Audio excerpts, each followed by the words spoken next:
High, আমার একটা বড় ব্লগে তোমাদের সবাইকে স্বাগত। আজকে দিনটা ছিল আমার বাড়িতে সত্যনারায়ণ পুজো, মানে আমার বাপের বাড়িতে। তো সকালবেলা আমরা স্নান টান করে সবাই রেডি হয়ে গেছি পুজোর জন্য। তার আগে আমি এই যে লুচির জন্য ময়দাটাকে একটু বেলে নিচ্ছিলাম, আর এদিকে হচ্ছে জোগাড় করছিলাম। এই যে ফলগুলো দেখতে পাচ্ছ, আমি ফলগুলো কেটেছি, আর এখানে আমার ঠাকুমা লুচি বেলে দিচ্ছে, আর আমার মা এখানে লুচি ভাজছে, আর আমি ওইদিকে ফলটা কেটে নিচ্ছিলাম। আর বাড়িতে একটা বেশ পুজোর আমেজ ছিল, আর বাবা এদিকে স্কুলে গেছিল, বাবা বাড়িতে ছিল না। এদিকে আমাদের জোগাড়যন্ত্রী মোটামুটি সবই হয়ে এসছে, আর আমার এক জেঠুই পুজোটা করছিল। তারপরে মা চলে গেল উপরে, এটা হচ্ছে আমার ঘর।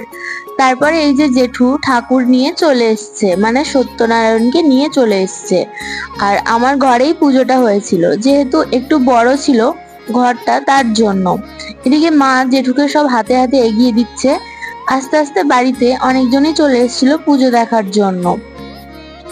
এখন পুজো শুরু হয়ে গেছে, আর আমার মা কিন্তু এই প্রথমবারই সত্যনারায়ণ পুজোর জোগাড় করলো, আর আমাদের বাড়িতেও এই প্রথমই হলো।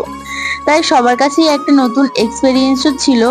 আর সত্যনারায়ণ পুজোতে সিন্নি প্রসাদ তো সবাইকে দিতে হয়, তার সাথে লুচি আরো ফলমূল দিয়ে ঠাকুরকে ভোগ নিবেদন করা হয়।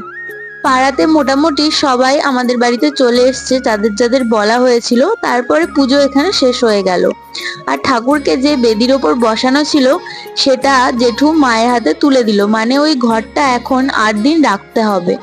তো মা সেটাকে নিয়ে ঘরের একপাশে রেখে দিল, যাতে কারোর হাত বা পা না লাগে বেদিটার মধ্যে। তো এইভাবেই পুজো শেষ হলো, সবাইকে প্রসাদ দেওয়া হলো একে একে।